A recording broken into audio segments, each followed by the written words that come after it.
ओम नमो भगवते वासुदेवाय। ओम नमो भगवते वासुदेवाय। ओम नमो भगवते वासुदेवाय। नारायणं नमस्कृत्य नरं चैव नरोत्तमं देवीं सरस्वतीं व्यासं ततो जयमुदीरये। नष्टप्रायेषु भद्रेषु नित्यं भागवत सेवया भगवती उत्तम श्लोके भक्तिर्भवति नैष्ठिकी।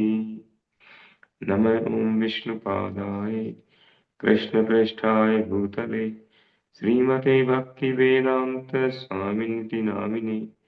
नमस्ते सारस्वती देवी गौरवाणी प्रचारिणे निर्विशेष शून्यवादी पाश्चात्य देश तारिणी।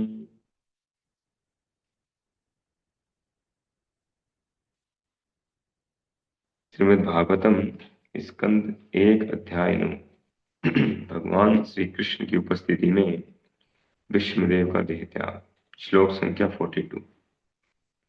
तो ये श्लोक जो है बहुत ही महत्वपूर्ण है और विष्णुदेव की जो प्रार्थना है उसका अंतिम श्लोक है।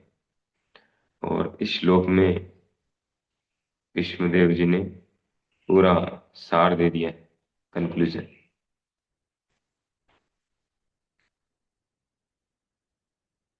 तमीमहम अजम शरीर भाजा हृदि हृदि धिष्ठ आत्मकल्पितानां प्रतीदृशमेव नेकधार्कमेकम् समधिगतो अस्मि विदूत भेद मोह। अब मैं पूर्ण एकाग्रता से एक ईश्वर श्री कृष्ण का ध्यान कर सकता हूँ जो इस समय मेरे सामने उपस्थित है, क्योंकि अब मैं प्रत्येक के हृदय में, यहाँ तक कि मनोधर्मियों के हृदय में भी रहने वाले उनके प्रति द्वैत भाव की स्थिति को पार कर चुका हूँ। वे सबों के हृदय में रहते हैं, भले ही सूर्य को भिन्न भिन्न प्रकार से अनुभव किया जाए, किंतु सूर्य तो एक ही है। तात्पर्य, भगवान श्री कृष्ण ही एक परम भगवान है, लेकिन उन्होंने अपनी अकल्पनीय शक्ति के द्वारा अपने आप को अनेक अंशों में विस्तारित कर रखा है। द्वैत भाव उनकी इस अकल्पनीय शक्ति को न जानने से उत्पन्न होता है। भगवद गीता 9.11 में भगवान कहते हैं कि जो मूर्ख है वे ही उन्हें मात्र मनुष्य मानते हैं। ऐसे मूर्ख व्यक्ति भगवान की अकल्पनीय शक्ति से अवगत नहीं रहते। वे अपनी अकल्पनीय शक्ति से सबों के हृदय में उसी प्रकार विद्यमान है जिस प्रकार सूर्य संसार भर के लोगों की आंखों के सामने विद्यमान है। भगवान का परमात्मा रूप उनके पूर्ण अंशों का विस्तार है। वे अपनी अकल्पनीय शक्ति से प्रत्येक के हृदय में परमात्मा रूप में अपना विस्तार करते हैं। वे अपने व्यक्तिगत तेज के विस्तार के द्वारा ब्रह्म ज्योति के जाज्वल्यमान तेज के रूप में अपना विस्तार करते हैं। ब्रह्म संहिता में कहा गया है कि ब्रह्म ज्योति उनका व्यक्तिगत तेज है, अतएव उनमें तथा उनके तेज ब्रह्म ज्योति या परमात्मा रूप में उनके पूर्ण अंशों में कोई अंतर नहीं है। अल्पज्ञानी लोग जिन्हें इस तथ्य का पता नहीं है, वे ब्रह्म ज्योति तथा परमात्मा को श्री कृष्ण से भिन्न समझते हैं। भीष्मदेव के मन से द्वैत भाव की ये धारणा पूर्ण रूप से मिट जाती है और वे अब संतुष्ट हैं कि वे भगवान श्री कृष्ण ही हैं जो सब कुछ है। यह अनुभूति महात्माओं या भक्तों को ही प्राप्त होती है।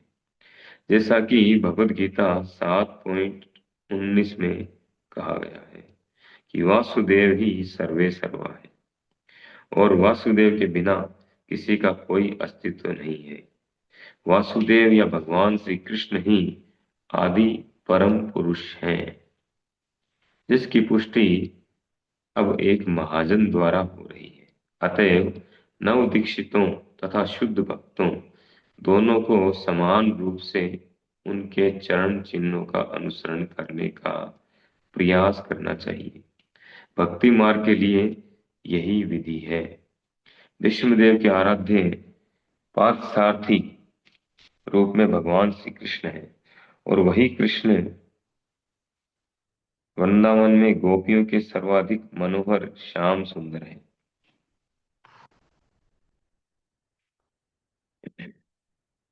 कभी कभी अल्पज्ञ अध्येता भूलवश ये सोचते हैं कि वृंदावन के कृष्ण तथा कुरुक्षेत्र युद्ध वाले कृष्ण पृथक पृथक व्यक्तित्व हैं।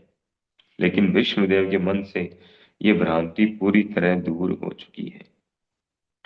यहाँ तक कि निर्विशेषवादियों के लक्ष्य निराकार ज्योति के रूप में कृष्ण ही है, और योगियों के लक्ष्य परमात्मा भी कृष्ण ही है। कृष्ण ब्रह्म ज्योति का अंतर्यामी परमात्मा दोनों ही हैं, लेकिन ब्रह्म ज्योति या परमात्मा में न तो कृष्ण होते हैं, न कृष्ण के मधुर संबंध होते हैं। अपने साकार रूप में कृष्ण पार्थ सारथी तथा वृंदावन के श्याम सुंदर दोनों ही हैं, लेकिन निराकार पक्ष में वे न तो ब्रह्म ज्योति में है, न ही परमात्मा में। विष्णुदेव जैसे महात्मा श्री कृष्ण के इन विभिन्न स्वरूपों का अनुभव कर सकते हैं। अतएव श्री कृष्ण को समस्त स्वरूपों का उद्गम जानकर उन्हीं की पूजा करते हैं। श्री प्रभुपाद की जय। तो बहुत ही महत्वपूर्ण है श्लोक और तात्पर्य। विष्णुदेव अपना कंक्लूजन बता रहे हैं कि श्री कृष्ण ही परम भगवान है। कह रहे अब मैं पूर्ण एकाग्रता से एक ईश्वर श्री कृष्ण का ध्यान कर सकता हूँ, जो इस समय मेरे सामने उपस्थित है। तो ऐसा कब होता है जब एकमात्र श्री कृष्ण ही परम भगवान है, ये जानकारी किसी को हो। विष्णुदेव बता रहे हैं कि ये क्यों हुआ है, क्योंकि अब मैं प्रत्येक के हृदय में, तेरे मेरे हृदय से द्वैत भाव की जो स्थिति है वो दूर हो चुकी है। मैं द्वैत भाव को पार कर चुका हूँ। ड्युअलिटी, द्वैत भाव बहुत तरह का है। भगवान के बारे में द्वैत भाव है लोगों का, और बाकी सब तो है ही। द्वैत यानी ड्युअलिटी, दो समझना, अद्वैत और द्वैत। तो भगवान तो वास्तव में एक ही है। एक ब्रह्म द्वितीय नास्ति। ब्रह्म या भगवान जो है परम ब्रह्म, वो एक ही है, दूसरा नहीं। द्वितीय नास्ति, न अस्ति, दूसरा कोई नहीं। ये कॉन्सेप्ट क्लियर होना बहुत जरूरी है। तो यहाँ पर तात्पर्य में इस बात को रूपा जी ने डिटेलिंग में समझाया है कि भगवान श्री कृष्ण ही एक परम भगवान है। एकले ईश्वर कृष्ण आर सब भ्रते, चैतन्य महाप्रभु बताते हैं कि एकमात्र श्री कृष्ण ही परम भगवान है और सब उनके नौकर हैं। तो इसमें ये क्वेश्चन आ सकता है कि उनके जो और रूप हैं, श्री विष्णु हैं, बलराम जी हैं, भगवान रामचंद्र हैं, वामन देव है, नरसिंह देव है, तो वो सब उन्हीं के विस्तार हैं, सब विष्णु तत्व है। उनमें कोई अंतर नहीं है, कोई द्वैत भाव नहीं है। इसमें द्वैत भाव होना नहीं चाहिए। कोई अंतर नहीं है, एक ही है, तत्व एक ही है। भगवान अपने अलग अलग रूपों में विस्तार करते हैं, जैसे परमात्मा रूप बताया गया है। तो परमात्मा रूप में विस्तार तो भगवान की अकल्पनीय शक्तियां हैं, इसको हम समझ नहीं सकते। परमात्मा रूप में विस्तार करते हैं, निराकार ब्रह्म ज्योति के रूप में विस्तार करते हैं, और असंख्य रूप है उनके, असंख्य रूपों में विस्तार करते हैं। सत्यावेश अवतार, लीला अवतार, गुणावतार, एंडलेस है, अनकाउंटेबल है। जैसे सूर्य का एग्जाम्पल दिया है इसको समझाने के लिए। क्या एग्जाम्पल दिया है कि सूर्य तो एक ही है, रूपा जी बताते हैं लेक्चर में अपने कि 5,000 मील की दूरी तक, 5,000 किलोमीटर की रेंज में आप फोन करके पूछें सभी से, अपने जो भी जानकार हो, रिलेटिव हो, कोई कलकत्ता रह रहा है, कोई आसाम रह रहा है, कोई कहीं रह रहा है, उनसे पूछें कि सूर्य कहाँ है, वो कहेंगे मेरे सिर के ऊपर है। गर्मी के टाइम में, दोपहर के टाइम, वो कहेंगे मेरे सिर के ऊपर है। तो क्या सूर्य अलग अलग है क्या? सबको सूर्य दिखाई दे रहा है अपने ऊपर। ये सूर्य तो एक ही है, वो एक ही सूर्य सबको दिखाई दे रहा है। तो ये सूर्य की अकल्पनीय शक्ति है। कहीं कहीं जहाँ, जैसे यहाँ अभी अब सूर्य उदय नहीं हुआ है, मैं बैठा हूँ खिड़की के सामने, लेकिन सूर्य का प्रकाश है, प्रकाश से मैं समझ सकता हूँ कि सूर्य है। तो ये प्रकाश जो है, ये सूर्य का निराकार रूप है, निराकार विस्तार है, प्रकाश का विस्तार। ये सूर्य से भिन्न नहीं है, अभिन्न है। लेकिन ये प्रकाश जो है सूर्य नहीं है, ये समझना जरूरी है। ऐसा नहीं कि सूर्य का जो प्रकाश है यही सूर्य है, बस इसी की पूजा शुरू कर दें, सूर्य देव आ गए हैं, प्रकाश की पूजा। नहीं, ये प्रकाश जो है सूर्य देव का विस्तार है, उनकी शक्ति का विस्तार है, ये समझना जरूरी है। फिर जो सूर्य गोलक है, सूर्य गोला, जिससे सारा प्रकाश आ रहा है, इस सूर्य गोलक के अंदर जो सूर्य देव विवस्वान जो इनको कंट्रोल कर रहे हैं, सूर्य नारायण, जिनसे सारा प्रकाश, सारा एनर्जी मिल रही है। यस्य प्रभा प्रभवतो जगदंड कोटि, कोटि स्वशेष वसुधा, बताया गया ब्रह्म संहिता में, वसुधादि विभूति भिन्न। तो यस्य प्रभा प्रभवतो जगदंड कोटि, तो कहते हैं जिनके प्रभाव से जगत अंड कोटि, करोड़ों करोड़ों ब्रह्मांड जो है वो प्रकाशित हो रहे हैं। इवन ये सारे ब्रह्मांड जो है सब उनके ब्रह्म ज्योति से ही प्रकट है, उनकी शक्ति से प्रकट है। तो भगवान की शक्ति तो अकल्पनीय है।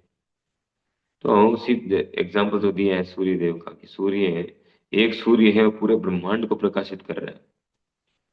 कितनी शक्ति है सूर्य की।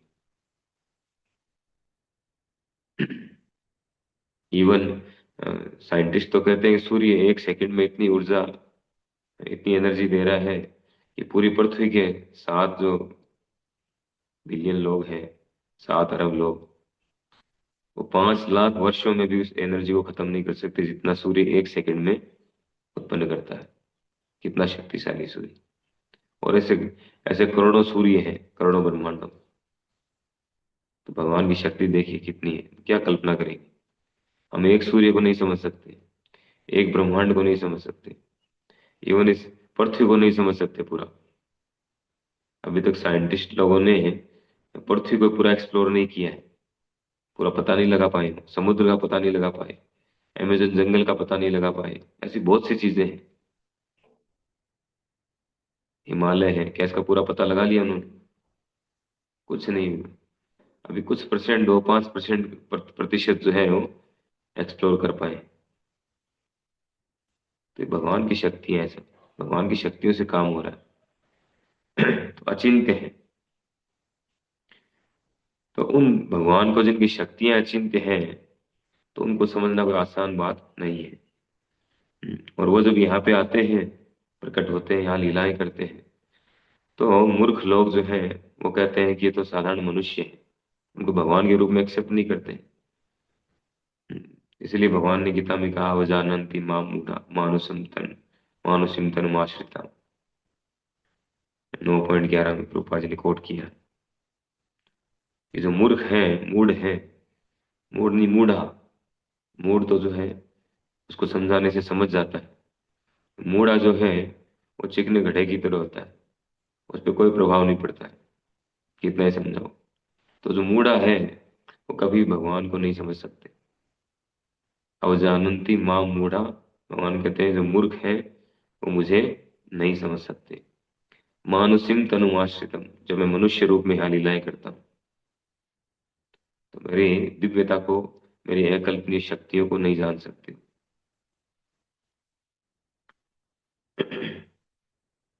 इसी तरह एक और उदाहरण से हम समझ सकते हैं। जैसे पानी है।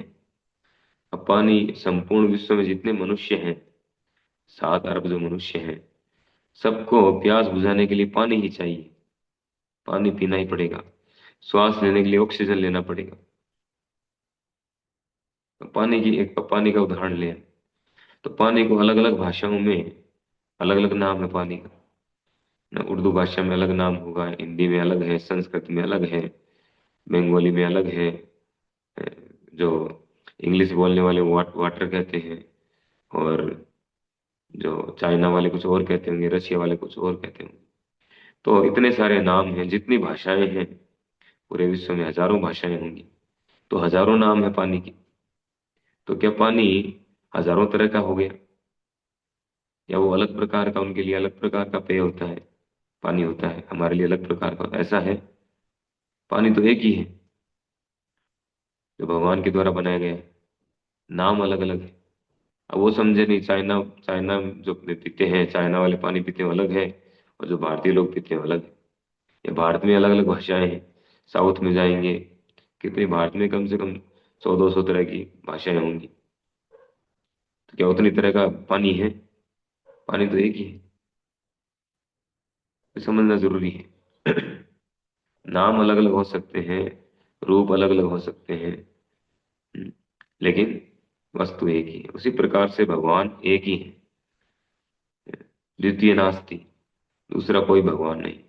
अब कोई उनको अल्लाह कह रहा है, कोई उनको याहोवा कह रहा है, कोई उनको गॉड कह रहा है, कोई कुछ कह रहा है, अलग अलग उनके जैसी भाषा है उसके अनुसार। लेकिन परम भगवान जो है वो श्री कृष्ण ही है। ये समस्त वैदिक शास्त्रों में स्वीकार किया गया है। इस ब्रह्मांड के जो पहले व्यक्ति थे, सबसे पहले व्यक्ति, प्रथम व्यक्ति स्वयं ब्रह्मा जी, उनके द्वारा स्वीकार किया गया है। ईश्वर है परम कृष्ण, सच्चिदानंद विग्रह। स्वयं शिव जी जो है वो इस बात को स्वीकार करते हैं। जितने बड़े बड़े देवी देवता हैं, और जितने बड़े बड़े स्कॉलर हुए हैं, बड़े बड़े तपस्वी, ज्ञानी, योगी, सिद्ध, महात्मा, ऋषि मुनि, सब ने एक मत से भगवान श्री कृष्ण को परम भगवान के रूप में स्वीकार किया। इवन मायावाद का जो प्रचार किया जिन्होंने, शंकराचार्य जी, आदि शंकराचार्य, उन्होंने तक भगवान श्री कृष्ण को परम भगवान के रूप में स्वीकार किया। तो ये कॉन्सेप्ट क्लियर होना जरूरी है। भीष्म पितामह इस बात को क्लियर कर रहे हैं। तो कह रहे हैं कि मेरे मन से ये द्वैत भाव जो है पूरी तरह से मिट चुका है, और अब वो संतुष्ट है। क्यों संतुष्ट है? क्योंकि उन्होंने समझ लिया है, ये रियलाइज कर लिया है कि श्री कृष्ण ही परम भगवान है। तो जब तक द्वैत भाव रहेगा तब तक व्यक्ति संतुष्ट नहीं हो पाएगा। ये सही है कि ये सही है, ये सही है कि ये सही है, ये भगवान है कि वो भगवान है, हमेशा कंफ्यूज रहेगा, हमेशा भटकता रहेगा। तो शांत कैसे हो सकता है? जब एक जगह पे मन केंद्रित होगा, तभी व्यक्ति शांत हो सकता है, नहीं तो वो शांत नहीं हो सकता। और शांत नहीं होगा तब तक सुखी नहीं होगा। अशांत अशांत से कुतः सुखम। तो शांत होना, और शांत होगा जब द्वैत भाव पूरी तरह से खत्म होकर के, और एकमात्र श्री कृष्ण ही परम भगवान है, ये बात को, इस बात को व्यक्ति समझ जाएगा। इसलिए भगवान ने गीता में कहा, प्रभुपाद जी ने कोट किया है 7.19, बहुनाम जन्म नामन्ते ज्ञानवान मां प्रपद्यते वासुदेव सर्वम इति स महात्मा सुदुर्लभ है। कि बहु बहु, अनेक अनेक जन्मों में, बहुनाम जन्म नामन्ते ज्ञानवान माम प्रपद्यते, अनेक अनेक जन्मों में ज्ञान अनुशीलन करते करते करते करते, जब व्यक्ति को वास्तविक ज्ञान होता है कि श्री कृष्ण ही परम भगवान है, वासुदेव सर्वमिति, बहुनाम जन्म नामन्ते ज्ञानवान माम प्रपद्यते, वो भगवान के शरणागत हो जाता है, श्री कृष्ण के शरणागत हो जाता है, अनेक अनेक जन्मों में ज्ञान प्राप्त करते करते। तो श्री कृष्ण के चरणों में शरणागत कब होगा व्यक्ति? जब ये जान जाएगा कि वासुदेवम सर्वमिति, श्री कृष्ण ही परम भगवान है, वे ही सर्वा सर्वे सर्वा है। वह कहलाता है महात्मा। प्रभुपाद जी कहते हैं कि महात्मा जो है रबड़ की मुहर स्टाम्प लगा करके किसी को महात्मा नहीं बनाया जा सकता। जिसका द्वैत भाव पूरी तरह से नष्ट हो चुका है, जो समझ गया है कि श्री कृष्ण ही परम भगवान है, वह महात्मा है। और जो उनके शरणागत हो गए, तो भीष्मदेव ऐसे महात्मा थे, ऐसे महान। महात्मा का मतलब महान आत्मा, महान व्यक्ति। तो ऐसे महान व्यक्ति थे। तो प्रभुपाद जी बता रहे हैं हमारे लिए क्या इंस्ट्रक्शंस है, जो बता रहे हैं कि श्री कृष्ण ही आदि परम पुरुष हैं, जिसकी पुष्टि अब एक महाजन द्वारा हो रही है। अतएव नव दीक्षितों तथा शुद्ध भक्तों दोनों को समान रूप से उनके चरण चिन्हों का अनुसरण करने का प्रयास करना चाहिए। भक्ति मार्ग के लिए यही विधि है, नो अदर वे। महाजनो येन गतः स पंथा। अगर हमें भक्ति मार्ग में आगे बढ़ना है, चाहे हम नव दीक्षित हों और चाहे हम शुद्ध भक्त हों, दो ही हो सकते हैं। जब तक शुद्ध भक्त नहीं बने तब तक हम नव दीक्षित ही हैं। है ना? ऐसा नहीं हम, है ना, एक बॉटम लाइन है, बॉटम लाइन के नीचे हम सब दक्ष नव दीक्षित ही हैं। और जब वो पार हो जाएगी, है ना, पार हो जाएगी पार, ऐसा नहीं हम बीच में हैं, न तो हम नव दीक्षित हैं न हम शुद्ध भक्त हैं, बीच के हैं, ऐसा नहीं। उस लाइन के क्रॉस होते ही शुद्ध भक्त। तो चाहे शुद्ध भक्त हो और चाहे नव दीक्षित हो, दोनों के लिए एक इंस्ट्रक्शन बताया गया है। क्या इंस्ट्रक्शन है रूपा जी का? महाजनो ये गतः से पंथा, कि जो महाजन है उनके चरण चिन्हों का अनुसरण किया जाए, उनके आदेश निर्देशों का पालन किया जाए, अनुसरण किया जाए। अच्छा, महाजनों का जो निर्देश है वो हमें कैसे प्राप्त होगा? डायरेक्ट प्राप्त हो जाएगा हमें? विष्णुदेव यहाँ प्रकट होकर हमें बताएंगे? नहीं। हमें गुरु शिष्य जो परंपरा चल रही है, हमारी प्रमाणिक परंपरा है, ब्रह्म मध्व गौड़ीय संप्रदाय, इस्कॉन से हम जुड़े हैं, तो इस परंपरा में हमें ज्ञान प्राप्त होगा। परंपरा में जो जो परंपरा चल रही है, प्रभुपाद जी फिर उनके शिष्य फिर उनके शिष्य, ये परंपरा चल रही है। तो परंपरा में जो परंपरा में जो है वो प्रामाणिक व्यक्ति है और उनके द्वारा हमें ज्ञान प्राप्त होगा। ऐसा नहीं हम डायरेक्ट जो है महाजनों तक डायरेक्ट छलांग लगा करके चले जाएंगे कि अब तो जो हम केवल जो डायरेक्ट विष्णुदेव के आदेश हैं या यमराज जी के हैं, डायरेक्ट उन्हीं का पालन करेंगे। भाई बीच में हमें किसी से क्या लेना देना है ना, बीच वालों से, ऐसा नहीं है। एवं परंपरा प्राप्तम इमम राज ऋषियो विदु, भगवान ने कहा है कि ये जो ज्ञान है ये परंपरा के द्वारा प्राप्त होता है, डायरेक्ट छलांग लगा करके प्राप्त नहीं होगा। तो एक और इसमें प्रश्न आ सकता है, तो कुछ लोग सोच सकते हैं कि हम तो बहुत एडवांस हो गए हैं, है ना, हम तो अब सीनियर भक्त हो गए हैं, तो हमें भी क्या आवश्यकता है महाजनों के चरण चिन्ह की आवश्यक पालन करने की, उनके निर्देशों के पालन करने की आवश्यकता है? अब तुम सीनियर हो गए, हमें क्या जरूरत है? हम्म, अब तो हमारे हिसाब से भक्ति कर लेंगे? नहीं। यहाँ तक कि प्रभुपाद जी ने शुद्ध भक्तों तक के लिए बोल दिया कि जो शुद्ध भक्त हैं, जो ब्रह्मभूत प्रसन्न आत्मा, जो प्रकृति के तीनों गुणों को पार कर चुके हैं, ऐसे शुद्ध भक्तों को भी महाजनों के चरण चिन्हों का अनुसरण करना चाहिए। तो हम सब तो क्या है, कुछ नहीं है, जीरो भी नहीं है। बहुत महत्वपूर्ण इंस्ट्रक्शन है इसमें। तो भीष्मदेव के आराध्य पार्थ सारथी के रूप में भगवान श्री कृष्ण ही है, श्री कृष्ण है, और वही कृष्ण वृंदावन में गोपियों के सर्वाधिक मनोहर श्याम सुंदर है।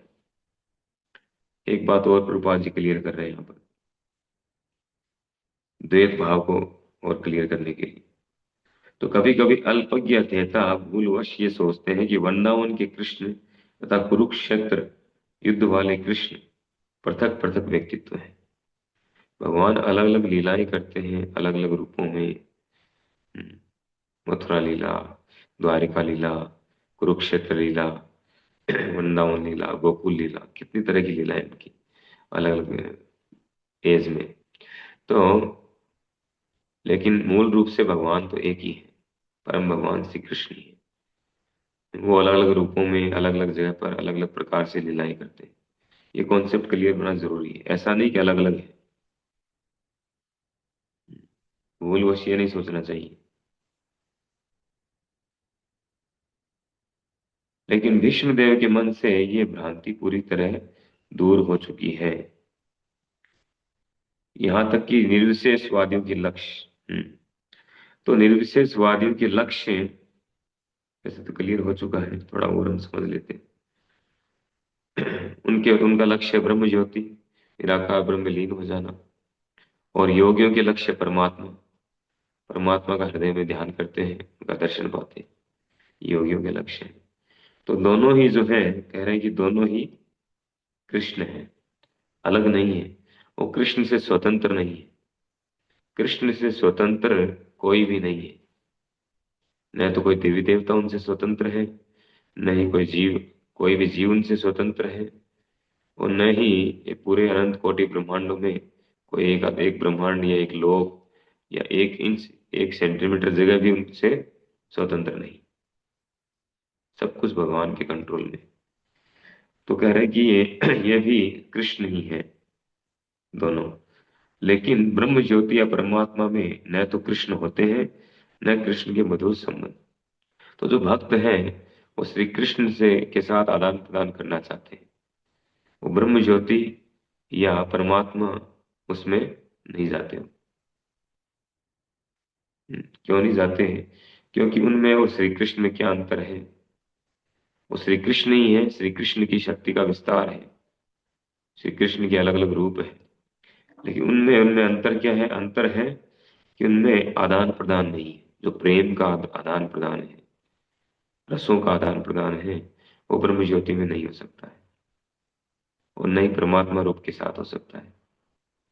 अगर आदान प्रदान चाहिए हमें भगवान के साथ दिव्य रसों का, तो उसके लिए हमें भगवान श्री कृष्ण से संबंध स्थापित करना होगा, जो हमारी वास्तविक स्थिति है।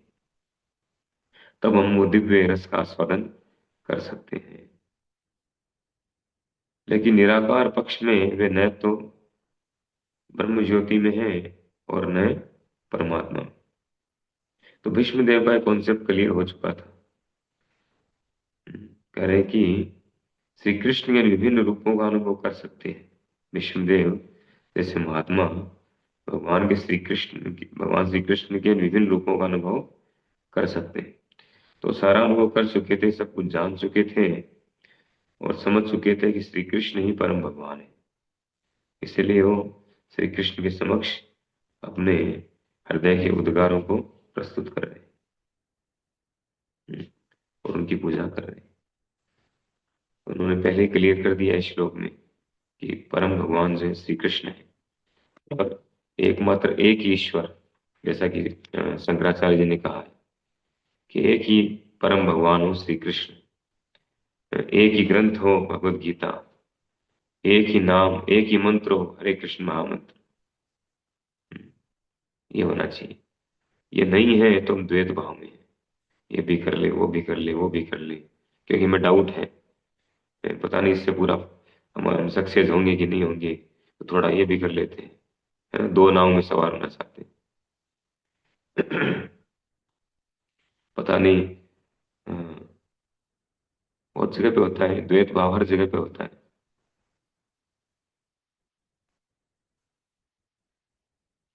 पता नहीं यहाँ में सफलता मिलेगी नहीं मिलेगी, दूसरा ग्रुप ज्वाइन कर लेते हैं, है ना? दूसरी कम्युनिटी ज्वाइन कर लेते हैं, दूसरा संप्रदाय ज्वाइन कर लेते हैं। संप्रदाय में निष्ठा नहीं है। संप्रदाय में लोगों में निष्ठा नहीं, इसलिए छोड़ छोड़ के दूसरी जगह चले जाते हैं। प्रमाणिक संप्रदाय में होते हुए भी, इवन दीक्षा लिए हुए भी, शेल्टर लिए हुए, दीक्षा लिए हुए, जाकर के अब संप्रदाय में ज्वाइन कर रहे हैं। संप्रदाय के प्रति निष्ठा ही नहीं, समझा ही उन्होंने परंपरा को नहीं समझा कभी। न संप्रदाय को समझा, न परंपरा को समझा।